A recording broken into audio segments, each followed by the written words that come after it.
Oh, Scott Helmer's first in. How did that happen, mate? You just reminded me I was going to call you. Um, Talk later. Let's talk later. I'm rushing around. As I said in the... Where did I do the thing? Here you go. I've got to tweet the other thing. As I said in the tweet, it is heading for the hottest day here, which you love, Scott. I know you do. Like a warm day. Warm beer. Warm day. It's going for 34, apparently. 34 Celsius. 34 Celsius here near the coast, near the water. We're going to go inland, going to go to the wake park, which Scott has also seen with much amusement for all.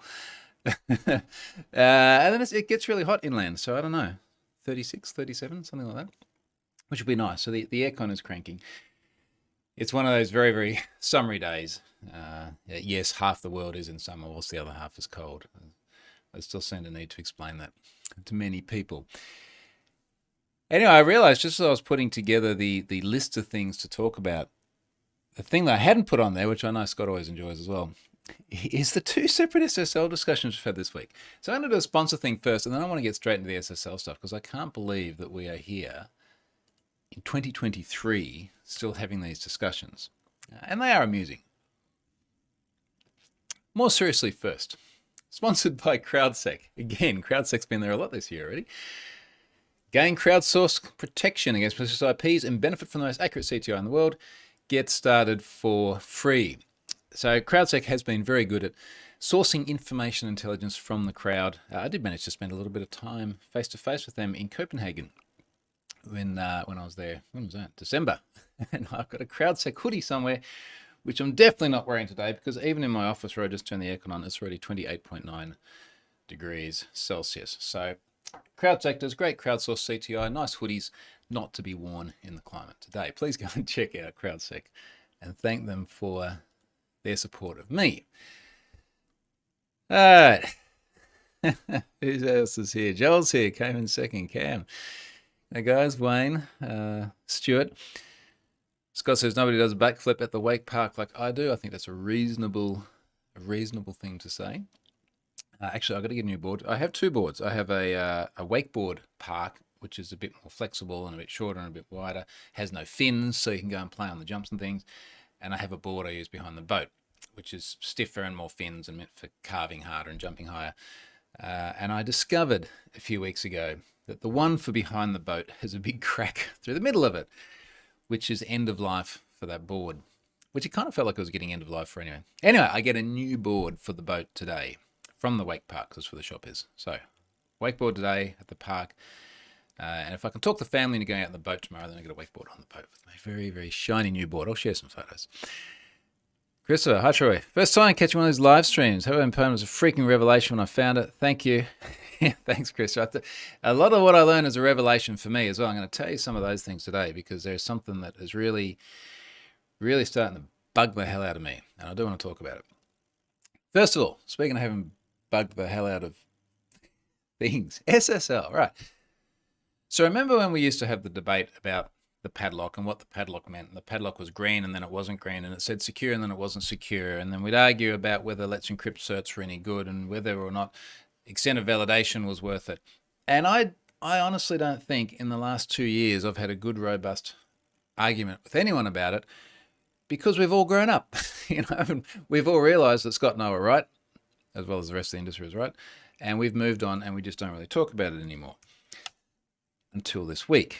Until two things this week. In fact, two things in just the last 2 days. Now, one of them from Scott's corner of the world and one of them from my corner of the world. So let's just pick these apart. Now, I think in both cases there has been various levels of backtracking, which is good. Probably shouldn't have happened in the first place. I'm going to do the one in my part of the world first. So we have down in Australia an ISP called Aussie Broadband. Now, Aussie Broadband, for the most part, sits on top of the NBN, the National Broadband Network. So the government-funded broadband scheme provides all of the cables into the houses, and then you have ISPs that sell the services that run over those cables. Now, if I look for, what is it? I think it's Aussie_BB, and find my recent discussions here. Meg. We're going to name her because she names herself in the tweet. And before anyone gets upset that maybe I'm publicly shaming Meg, first of all, I've got no idea who Meg is. I don't think anyone knows who Meg is. Second of all, I've written before about the whole public shaming thing and the fact that if you're going to be a customer service person or you're an organisation with a publicly facing customer service thing, which is what Aussie Broadband here has, then that's the channel we're going to judge you by. Like if you're out there making statements on behalf of the company, we get to make comments about your statements on behalf of the company. And I will say before I started, Aussie Broadband has reversed their view on this, but let's just go back to the start of this because it is relevant to the whole SSL discussion. Now, this all began 2 days ago. David tweets here. He says, so putting my personal details on a phishing website is 100% A-OK because HTTPS. And then he tags me and Aussie. Now, he's got an image in here, and this is from an Aussie Broadband, I believe, an email that they sent out. It says, pro tip, our website is hosted using HTTPS, a more secure format. If you happen to click on a link in an email, even if it looks like our website, look for the little padlock icon on your browser's address bar to know if it's a secure site before entering your details. No padlock, no details. And the first thing I thought of is that this goes back to Barclays Bank. I think this was 2016, getting pinged by the Advertising Standards Association in the UK for saying exactly the same thing, except they used a cool robot in a TV ad. And in fact, I've used this clip in multiple talks before where the robot's like, basically it's like a fun, cheeky kind of thing, but it's saying, look for the padlock in the address bar, because if you don't see the padlock, it could be a fake site. And we're like, well, what if it's a fake site and it has a padlock? What if it's a real site and it doesn't have a padlock? So anyway, Aussie replies to David. Hi, David. I'm rather alarmed. Meg was alarmed. I'm rather alarmed you suspect we are putting your user data at risk. Can you please DM us with more detail of your concern so we can investigate and assist with this concern? Now, David, quite right, this has nothing to DM about. The advice from Aussie Broadband is completely wrong. HTTPS doesn't mean a website is legitimate or secure. Links through to Scott's piece on SSL does not make a site secure. Now, Aussie, in a fairly quasi backflippy, double backflip menu, just back at the same position way, says, absolutely, we agree.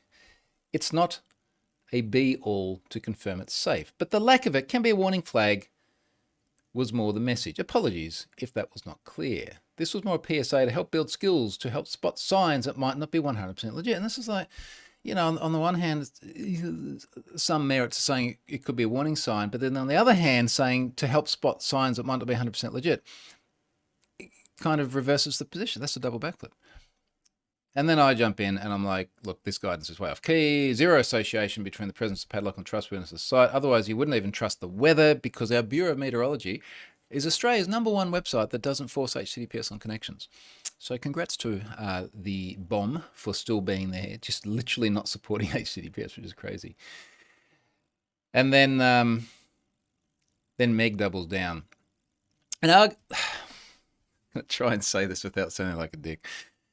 There is a bit of me when we start to have a discussion like this, which wants to say,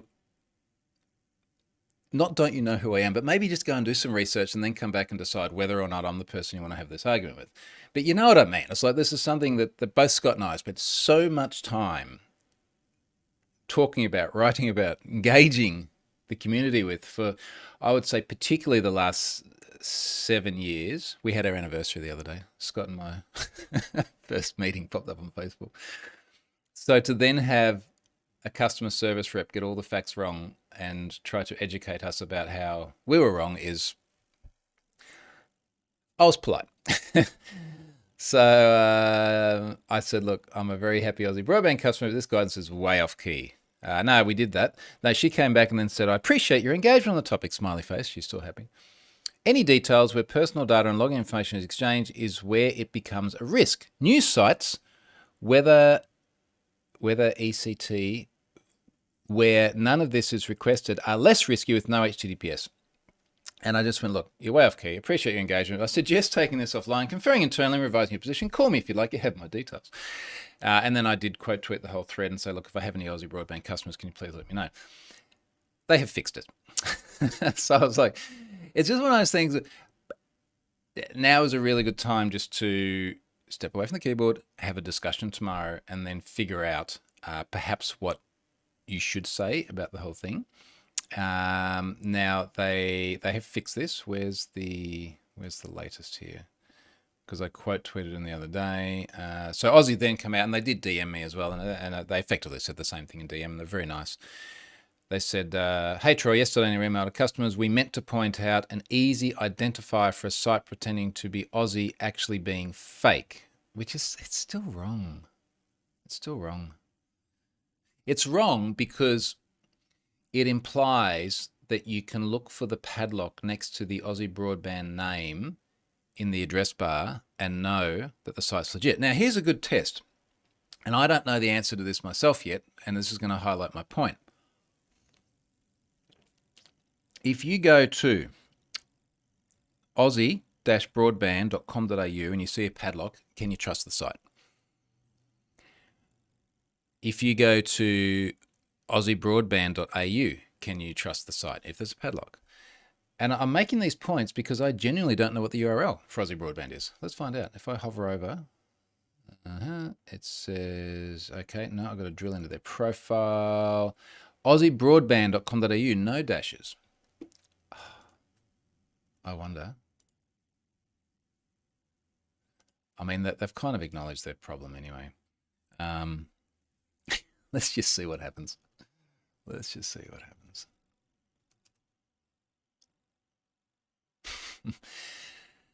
It would appear that nobody owns aussie-broadband.com.au. Now, you may need to have an Australian registered business to get that. However, oh no, someone does have aussie-broadband.com. Do they have Aussie?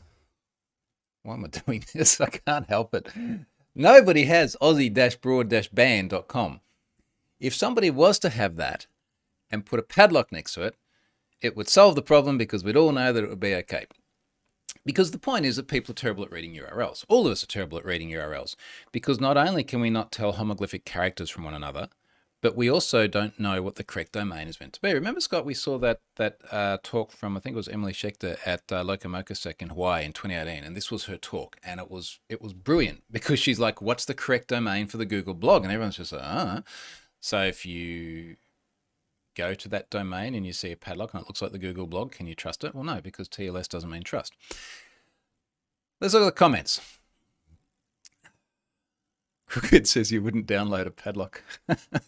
I feel like that's a little piracy analogy there. Cameron says it's kind of like having an embedded JPEG that says 100% secure. Brendan, oh well, this jump in was badly timed. Christopher, New York here, spent the better part of the year in Parramatta in 2005. Technology startup, never could get round the lower resolution of Celsius versus Fahrenheit for ambient temp. We still don't understand Celsius versus Fahrenheit either. We keep getting stuff that ends up in Fahrenheit, such as the new barbecue I just bought. I'll come back to that. Actually, the barbecue's fine. It's just every YouTube video you go and watch, they're working in the old measurement. Brennan says, actually, the bomb actively enforces HTTP over HTTPS. It does. It redirects HTTPS to HTTP, which is nuts. Scott Helm's just laughy faces could be in response to just about anything we just spoke about. And I just noticed down the bottom, Scott has linked to Emily's talk. Brilliant talk. Go and have a look at it. She did a great job of that. Ben says EV means almost nothing. You're almost right. I think it means nothing. Pretty much. And Stephen says, this reminds me of Scott Hanselman's quote, HTTPS and TLS doesn't mean trust. It means this is private. You may be having a private conversation with Satan, which is exactly right. And even then we could argue about the definition of privacy in that case. Now, that was TLS SSL thing number one. Now, number two, getting back to the other corner of the world, was NamesCo. Now, NamesCo, as best I understand it, let's read their description here. Domain names, web hosting, website building, email plans, Office 365 servers, website design services, and much more. Now I've seen one tweet from them on this, and it feels like they might be reassessing it, but I don't know that's going to be enough. So they've sent this this message here, this email to Neil, which Neil has then gracefully shared with us for our amusement purposes. Hi, we've identified that you are using a free SSL. Only one, a free SSL. Free SSLs are a basic level of authentication and are not recommended for businesses. Now, look, that alone, this is not a typo. This is not a grammar mistake. This is not a misinterpretation. This is bullshit. Like, this is all it is. It is just outright intentional bullshit. Now, we're only just getting started. Switching to a domain verified. What do you think the free one was? How did they verify it? What did he get? Now I'm really curious. A domain verified, organization verified, or extended validation SSL will give you higher protection. They don't actually explain how. Prove your business's legitimacy. You know, like we lost the little EV thing. How many years ago, Scott? It must have been 5 years ago. Long before COVID. And gain customer trust. Also bullshit because of the aforementioned losing of the thing. There are also SEO advantages to having a more trusted SSL. And again, like this is not a typo. This is not, Meg accidentally sent something off to a random customer in a moment of customer service or something. Like, this is just outright crap. And it goes on and on and on. Now, I have not seen such tweets for some years now. Like, this was just nuts. So I shared this and asked people to respond with gifts of their choice, which led to much amusement. Now, Namecheap was mentioned many times over. They would have seen that. I noticed 11 hours ago, as of the time recording, they say, thanks. So apparently Neil had the staff member's name in the message. Now, I don't mind naming Meg because they're tweets. They're public tweets. Neil had the staff member's name in the email he screen capped. Yeah, okay, whatever. So yeah, they say, thanks for removing staff member's name. Really appreciate it, Neil. We'll reply to your DM. Now, I want to know what they say. So, Neil, if you're watching, and I did say this on the tweet as well, please let me know, because I really want to know what these guys come back and say, because this was so outrageously stupid on so many levels. I would like to see how they talk themselves out of this.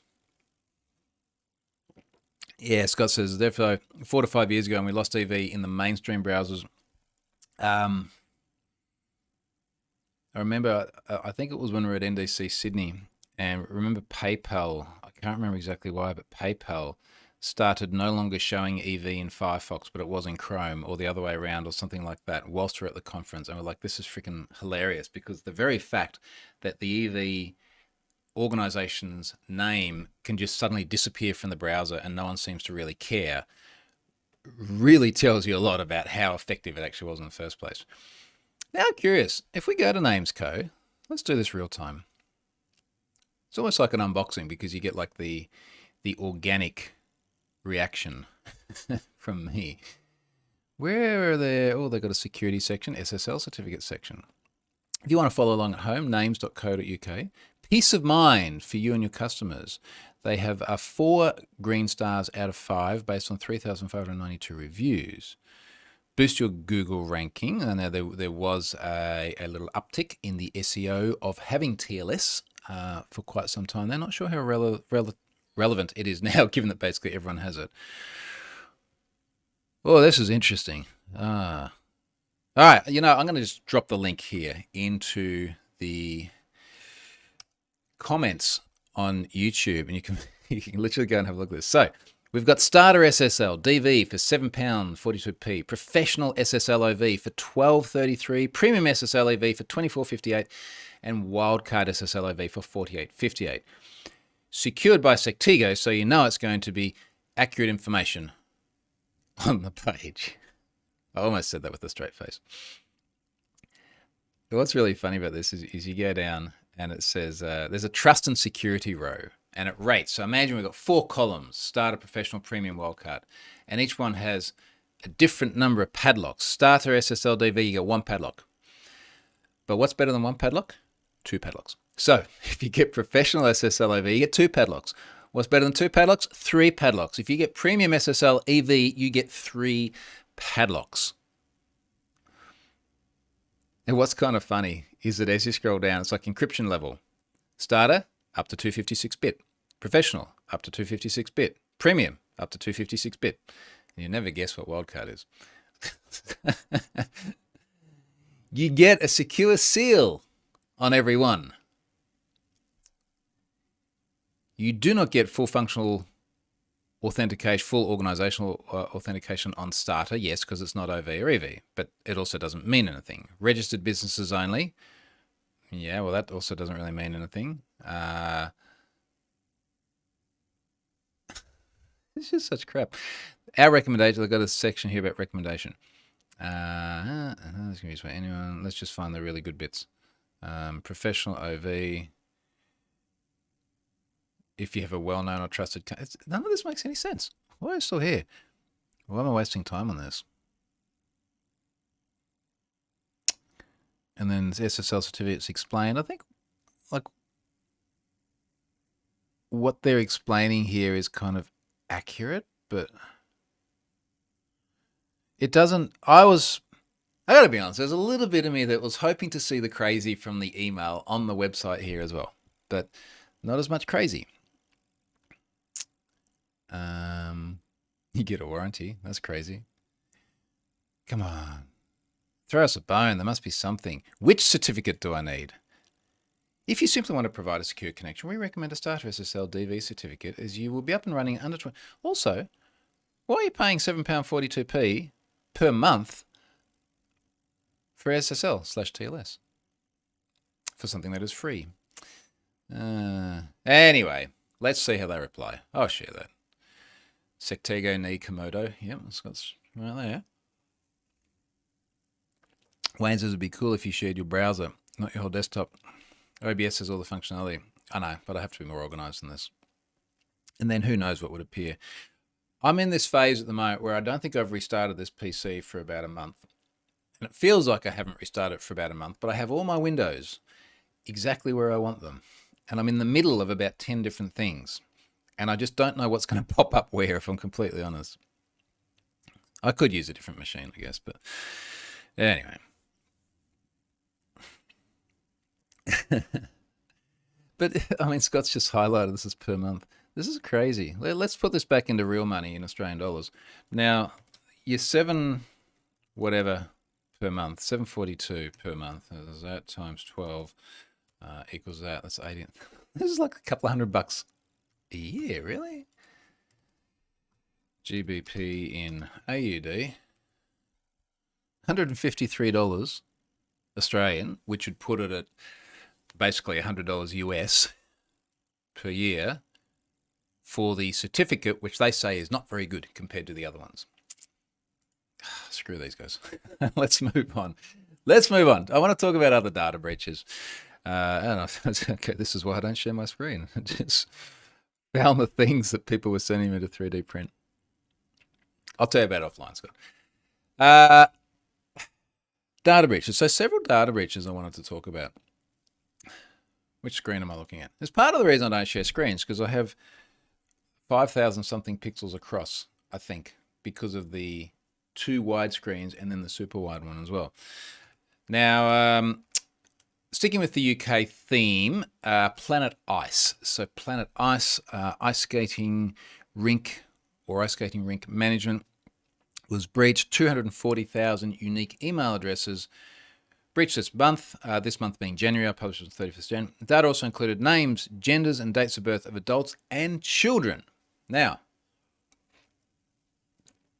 because they have birthday parties, there were various tables, multiple tables in this dump that had the child's name, the child's birthday, and details about the party.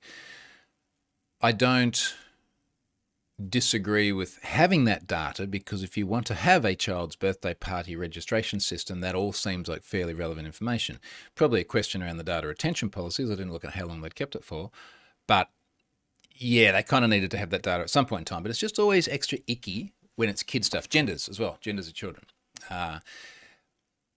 I don't think in real terms it's particularly impactful. I don't like the way that we tend to just immediately think that every time there's any data about children, then it's going to be pedophiles and stalkers and whatever else going after them all. The practicalities of that, one would imagine, are significant. So I think it's more that we feel that children should have more protection than adults, and to see them appear in a data breach, and a lot of the kids are same age as my kids, 10, 11, 12 years old sort of thing.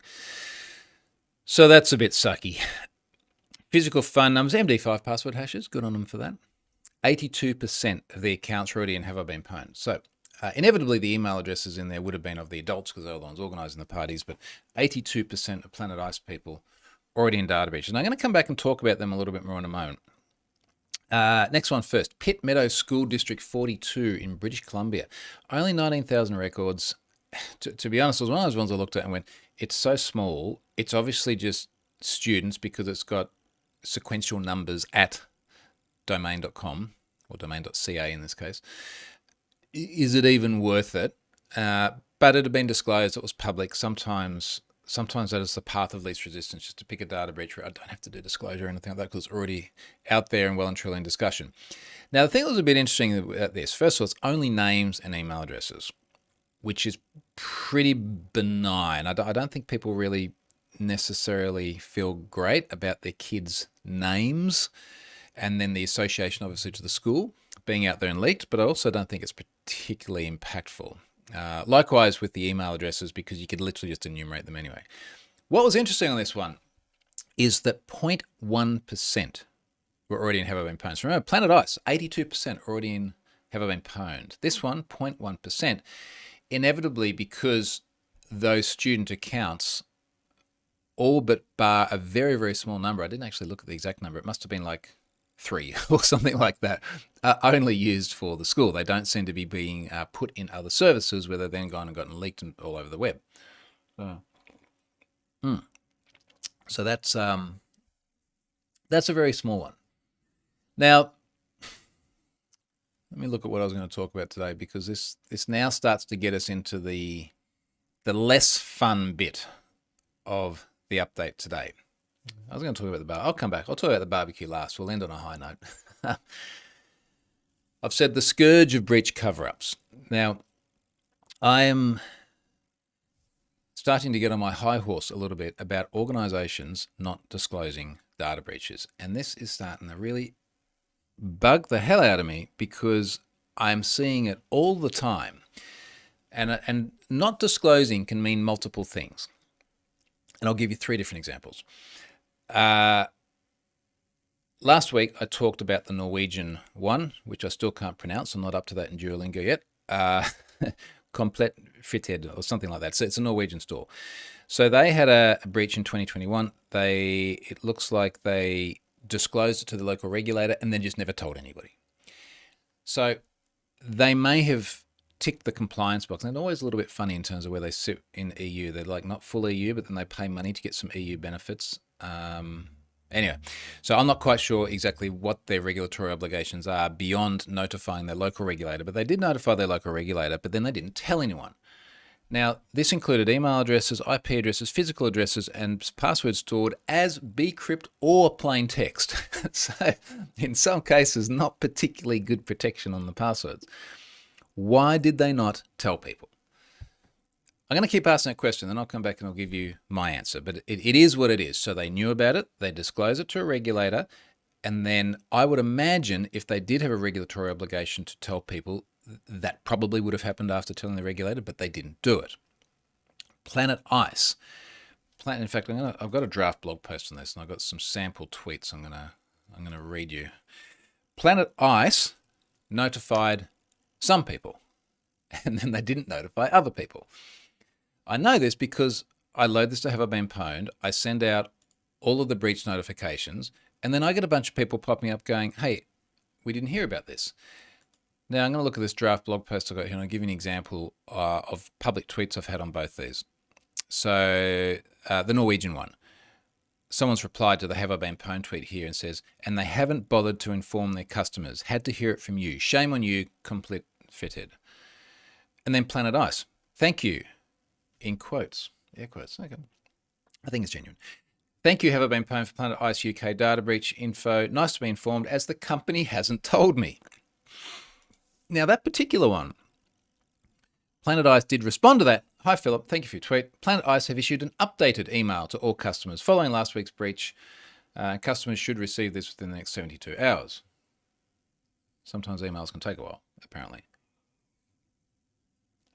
So we've got two different examples there. The Norwegian one very consciously did not notify anyone. I think that's a pretty safe position to take.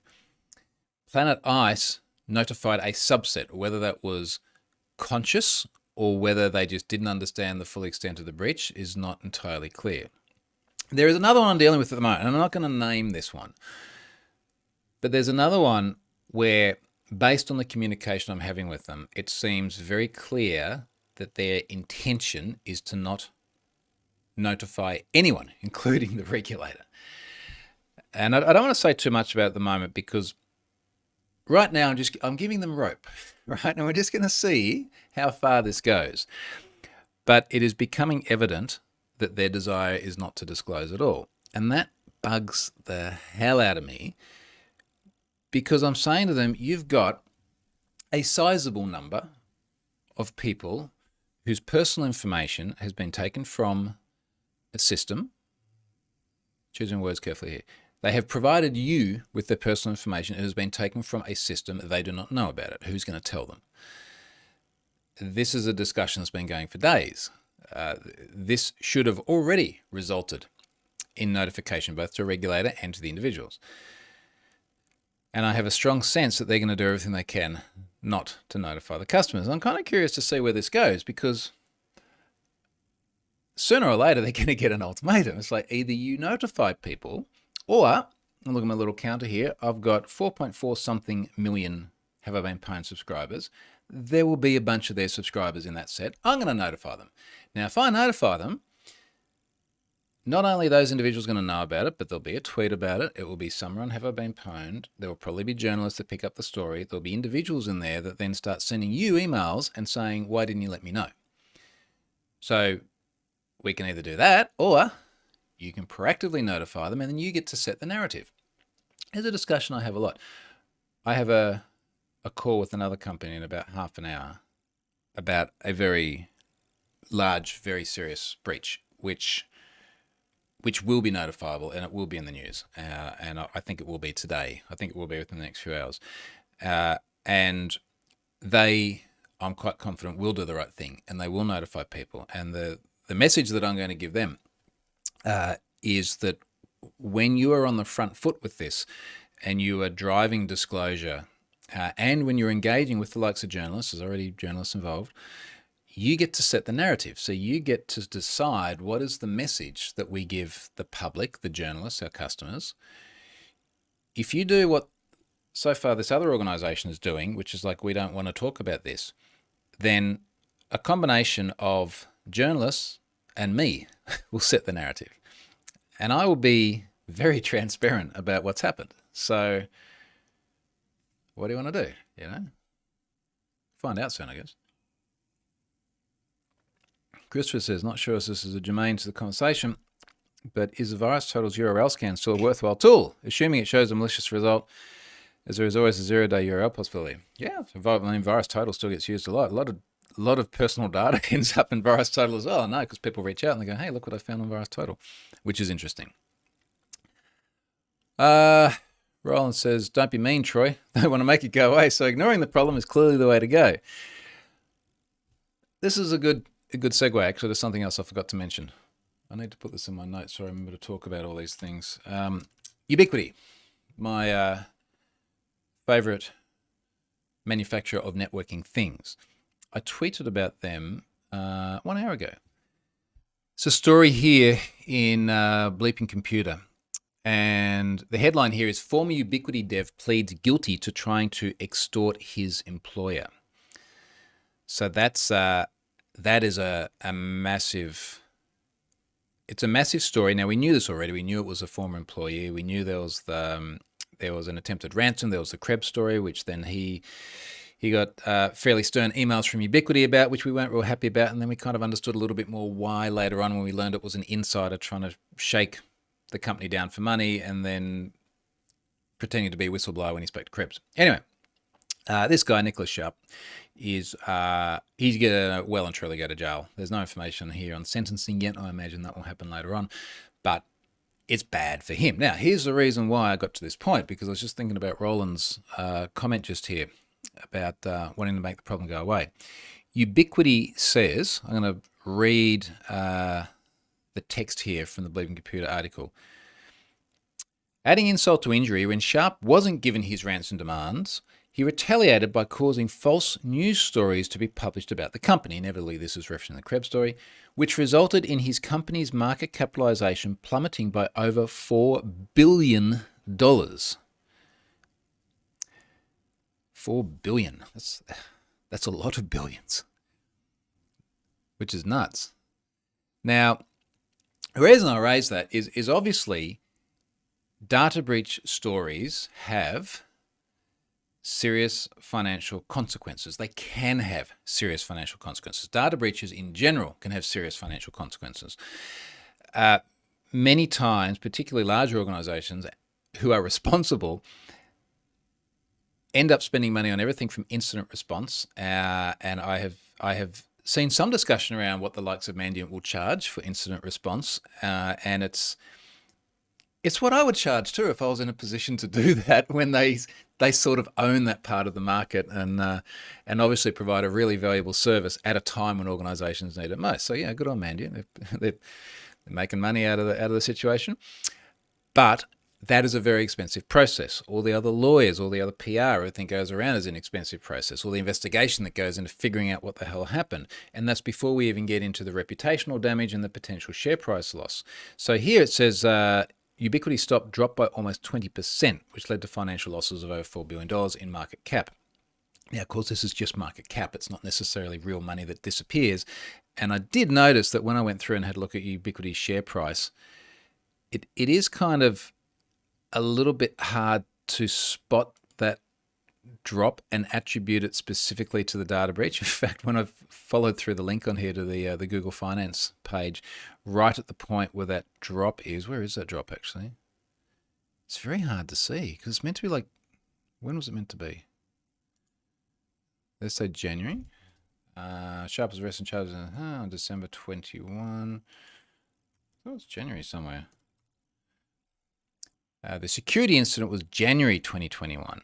Yeah, so it would have been the start of 2021. So what does their chart look like? Yeah, this might have been around that April timeframe. I see what they're talking about. Now, incidentally, and here's why I thought this was interesting.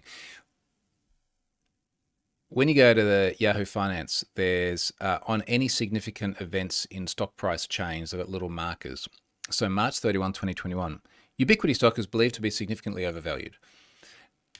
14.53% drop on that day alone. Now, was it believed to be overvalued because the security incident is going to really sting, or was it believed to be overvalued for other reasons? Not entirely sure. Either way, the point is that data breaches have a really negative impact on the reputation of a company, and whether or not that drop was solely attributable due to the data breach or other factors as well isn't entirely clear, but we know that this is bad press and it's not good. So, to Roland's point, this is what pisses me off about organizations not wanting to disclose, because it is a very selfish act. Now, when I say selfish, it's in the company's best interest. Yes, it's in the shareholders' best interest as well. There are lots of normal mums and dads and everyday people out there who are shareholders as well. It's not just banks and billionaires, right?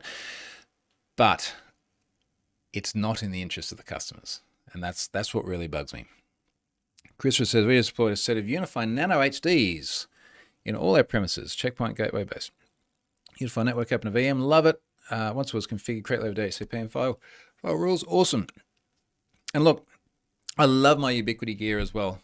They do keep sending me stuff, which I really, really like as well. Full disclosure, they just send me stuff because I wrote some nice stuff and I have an audience that listens to it. Some of the stuff I can't share yet. I'm going to share that in the future, but it has been really, really impressive. Like some of the new stuff is super, super cool.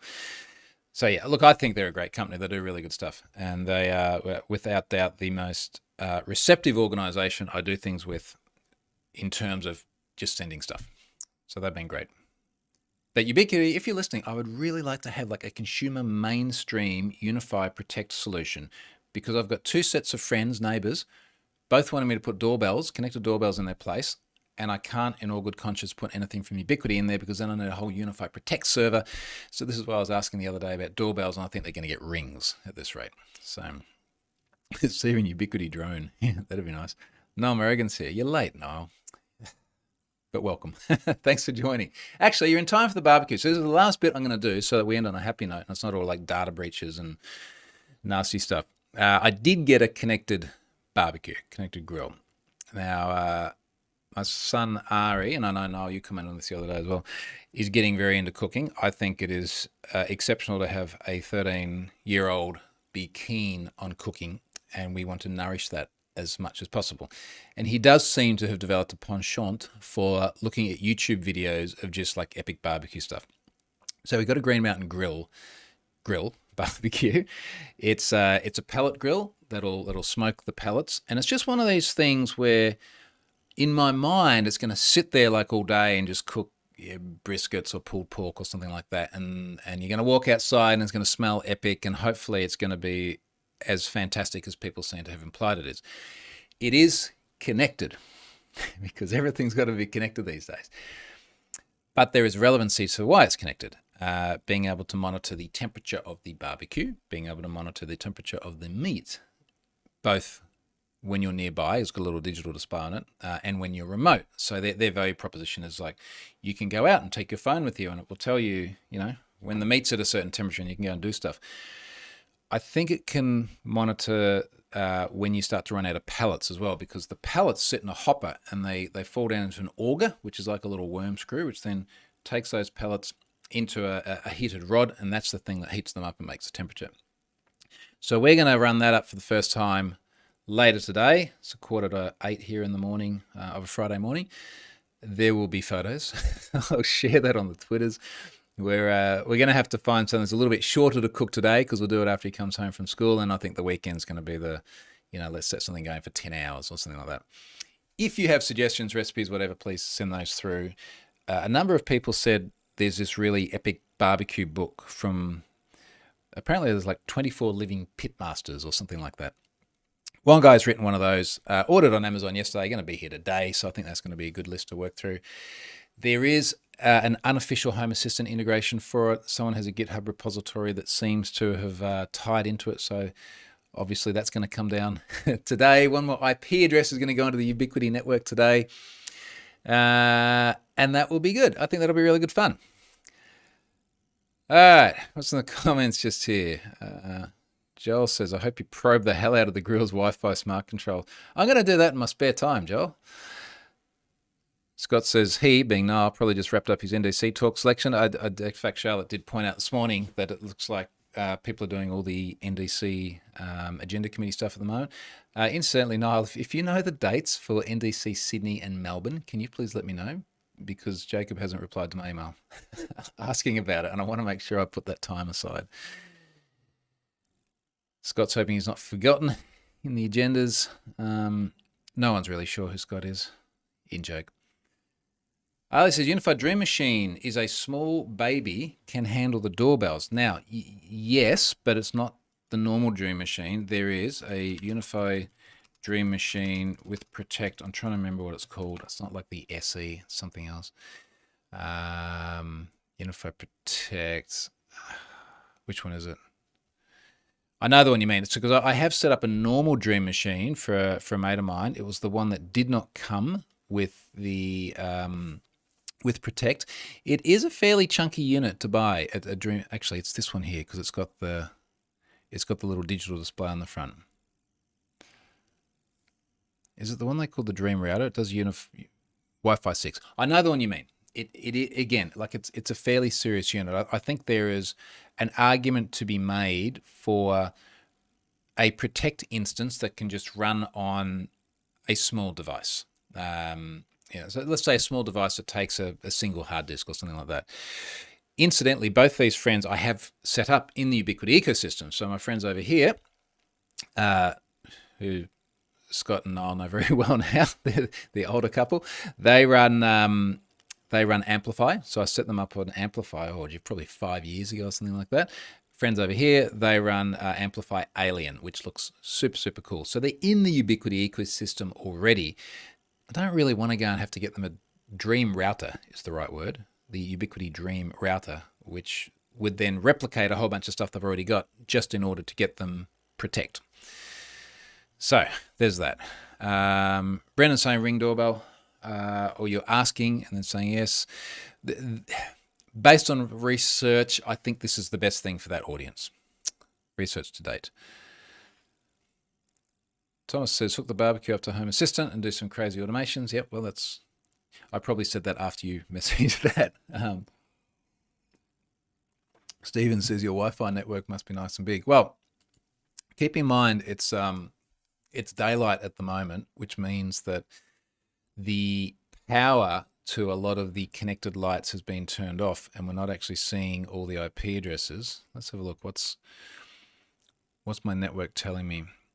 Normally, when everything's powered up, I have over 200 IP addresses, which does mean I'm going to need to expand that subnet if I keep going at this rate too.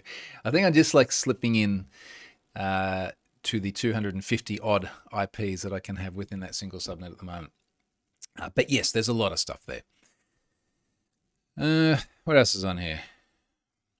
Yeah, Scott's saying UDM. So UDM Pro is rack mounted. UDM Pro SE is rack mounted. It is UDM, but it's the router one. Now, speaking of Ubiquity, for some reason, I noticed this the other day, when I load, I don't know if anyone else, Scott, etc., get this, but occasionally I load I go to unify.ui.com, I go to Dream Machine, I go to the Unify network, and it just sits there and doesn't load, and it needs a reboot, and then it seems to come good. It seems to have done that, so I can't give you an IP address count at the moment. Yep, Ali, yep, I think incidentally, you see this about 20 seconds after I say it, which is why sometimes we sort of cross wires a little bit. Ben says, I can do remote monitoring on mine, but it needs a device near enough to go from Bluetooth to Wi-Fi like a bridge. Yeah. Wayne says run on Pi. Ali says it takes a micro SD, which should be the Dream Machine router one. Scott can't pronounce router. It's one of those things. Brendan wants a good VDSL modem from Ubiquity. Crook says Cloud Key. As far as I know, Cloud Key can't run Protect, can it? I can speak to my Ubiquity guy. This says Ring Doorbell requires a subscription to be useful. On that alone, the Eufy stuff is still better. Yeah, but Google Eufy and see where they sit in the news at the moment. Eufy, a lot of people not happy with Eufy at the moment. I don't mind telling people they need a subscription if it's a few bucks a month. I think that is reasonable for the service.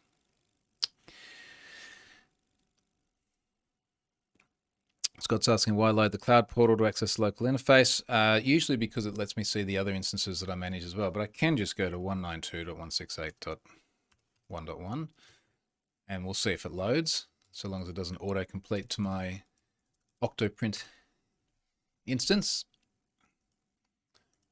And right now Scott's going, you should have a host name and a certificate and everything again. Oh, I got to authenticate to that. Yes, I can run locally, but I do. The issue is not accessing the Dream Machine. The issue is that the Dream Machine is up and it's running, but then it seems that Unify itself is not responsive. And I will check it locally, but I don't think that's going to work, given that I can actually access the machine remotely. Niall says the Cloud Key Gen 2 can run Protect. Okay, well, I do actually have one of those sitting on the shelf. It's in amongst the multitude of things they have sent, but I haven't actually used. Yeah, okay, I'm going to go and look at that because that may actually be a fix, but then they've still got to go and buy Ubiquity Doorbell anyway. Interesting. Mark says a router. It's definitely a different thing in Australia. On that happy note, I'm going to wrap it up. I've got to go and talk to another organisation about data breaches. We might see that in the news later on today. Thanks for watching. I'm going to come back and do this later in the day next week. Between now and then, I'm going to send lots of nice photos of our hottest days so far this year and wakeboards, and I think I have to go in the pool for a little bit today before we do the barbecue. Life is tough. Thanks, folks. Catch you later.